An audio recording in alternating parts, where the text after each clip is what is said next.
So in this series, we're going to show you how to introduce all the major planes of movement to the body. And the reason for this is to help introduce the movements that most commonly cause injuries that we see in the clinic.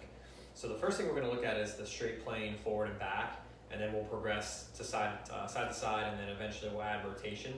And with all of these movements, we're starting in more of a stretch. So you'll see yourself reaching, going for max excursion. But as we turn it into a stability drill, it should tighten up. You should actually see that movement decrease quite a bit.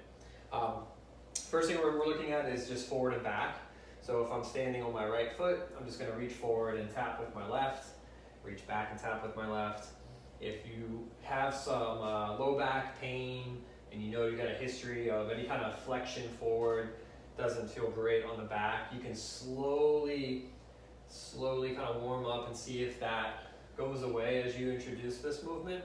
If it does, that's fine. Just keep a nice stable back as you reach behind you, and just let the hamstring and the lower leg get a little bit of that pull.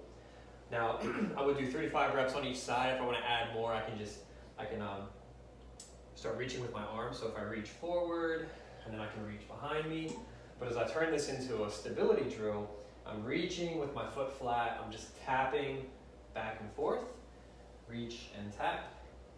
And now it becomes much more challenging. I'm not going nearly as far, but I'm really challenging the stabilizers of the ankle and the hip.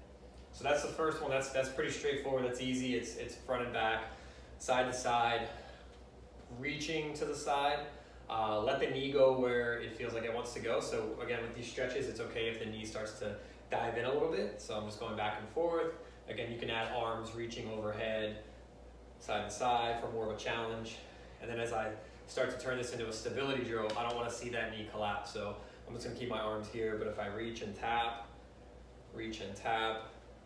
back and forth, it becomes much more challenging. I can feel that knee absorb a lot more of that stress. It wants to collapse, but again, training it to be stable.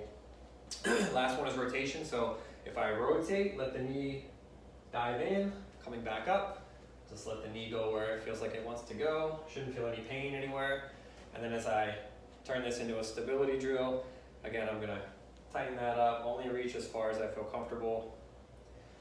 Really good drill if you've had some injuries in the past, ankle sprains, Achilles injuries, calf injuries, hamstring strains. A lot of the lower extremity injuries we see are because the body is not familiar with those positions. So you'll notice pretty quickly, especially one side compared to the next, that one side looks and feels good, and then the other side you have a really hard time keeping your balance. So if you have kids and they play a sport such as soccer, lacrosse, football, volleyball, basketball, I mean really anything where they're cutting, changing direction, jumping, landing, these are really good drills to introduce, because you can put them in those positions where if they're not familiar with it, it can lead to an injury. But maybe have them stand on one leg, reach with that other leg, and then throw them a ball somewhere over here and see, what are they doing? Can they control that movement?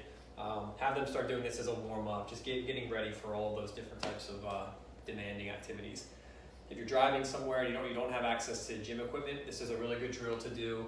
So running, rucking, any kind of lower body loading, really easy to do, really easy to implement. Just make sure it doesn't hurt. And if you guys have any questions, reach out to myself or any of the other PTs. Thanks.